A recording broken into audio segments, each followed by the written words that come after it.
Okay, so we're just going to talk a little bit about ribcage movement and pelvis movement and how they work together to create an easier ability to breathe and an easier foundation platform to generate rotation and also sort of power and strength to be able to do running or kicking a ball or maybe just walking, whatever task that you're interested in doing. But we come back to the breathing as kind of the foundation. Reason being is that that's our primary method of getting rid of waste, and it's also our primary method of getting energy in for our aerobic system, which allows us to do activities over a period of time for endurance. So, the best place to start is to figure out what's your current flexibility, or what's your current capacity for movement in these areas.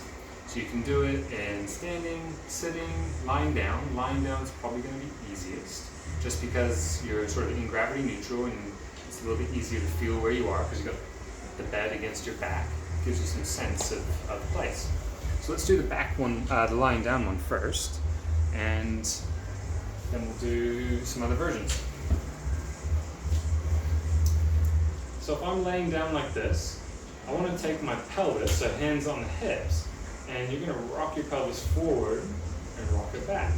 And as you do this, you're going to feel your lower back flatten into the bed, but it's also going to lift away from the bed. And you're looking to feel, when you go one range and all the way to the other, where is the middle? So I can go all the way this way, I can go all the way that way, and then I hang out in the middle. Next is the rib cage. So I can lift the rib cage up, so there's a gap in my upper back, or I can push it down into the bed. And I'm going through both those extremes, looking for where middle is. And then the question is, can I put both in the middle position and feel comfortable?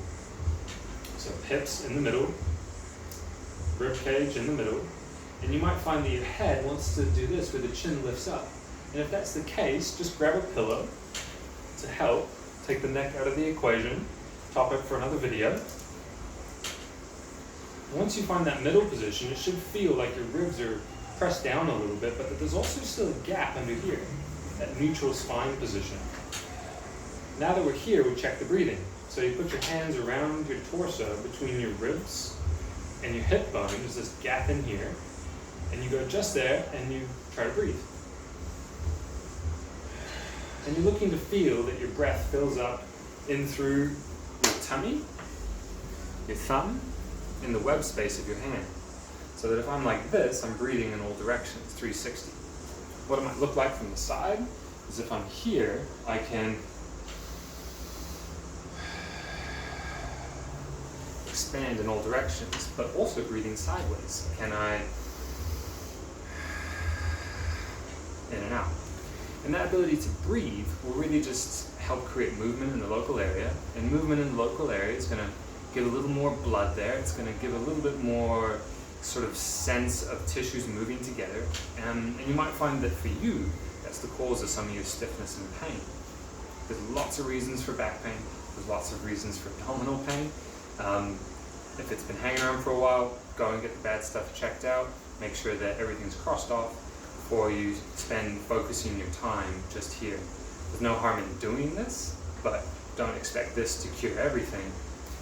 And just check in with your GP or anyone else that is in your circle of your healthcare team and get referred on to the right places. But if all that stuff's been crossed off and you're good to go, happy to continue with physio or any sort of movement-based practice, then breathing is a good place to start. Little disclaimer, taking it from the laying position into the seated position, same thing. Can I rock my hips forward and back? Can I bring my ribs forward and back? And can I find the middle? So for me right now, hips middle is probably going to be there. Ribs middle is going to be about there. And that allows my head to just kind of hang out on top, checking the breathing, and seeing if I can go 360. You might find that if you change position, say I can't fill up on the right side over here, if I find my middle position, maybe my middle is like this. Maybe your middle is over here. So you have to change that awareness. If you find that you're not filling up here, maybe bring yourself a little bit more to the left and see if that starts opening things up. It's a good little thing to just check in, just how, you might go to the gym and do some exercises as a regular thing throughout the week. This is a nice thing to check in with, just to make sure you're still maintaining that breath flexibility.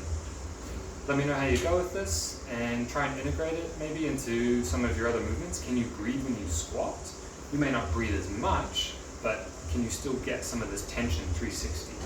Or maybe deadlift, or maybe lunge, or maybe walk, or maybe run. Can you do this in all positions? Let me know how you go.